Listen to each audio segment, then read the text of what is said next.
Hello everyone, আশা করছি তোমরা সবাই খুব ভালো আছো। হ্যাঁ, আমিও খুব ভালো আছি বিকজ আমি আছি ভ্যাকেশনে অস্ট্রেলিয়াতে। আর আমাদের এখানে ছোট ছোট মুহূর্তগুলো তোমাদের সঙ্গে শেয়ার করে নিচ্ছি। মোটামুটি অস্ট্রেলিয়ার শেষ থেকেই কিন্তু গরম পড়ে যায়।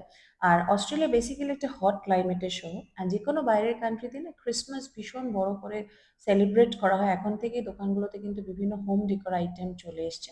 তোমাদের সাথে না হয় সেগুলো অন্য একটা ভিডিওতে একদিন শেয়ার করবো। সো পার্থের যে মেন টাউন সেন্টার, যেখানে বড় বড় সমস্ত ব্র্যান্ডের দোকানগুলো রয়েছে, সেখানে প্রচুর লোকের আনাগোনা থাকে। আর কিছু না কিছু প্রোগ্রাম কিন্তু সেখানে উইকেন্ড ধরে চলতেই থাকে। আর ফুড যে কোনো প্রোগ্রামের কিন্তু একটা মেন অ্যাট্রাকশন। সো বিভিন্ন দেশের স্টল বসে, তার মধ্যে থেকে আমি দেখেছি যে চারকোল কেবাবের স্টলটায় সব থেকে বেশি ভিড় হয়।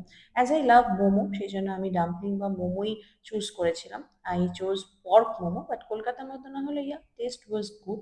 সো অস্ট্রেলিয়া মেনলি কতগুলো শহরে কিন্তু লোক সংখ্যা বেশি। Sydney, Melbourne, Brisbane, Adelaide, Perth, এগুলোতেই পপুলেশন সব থেকে বেশি।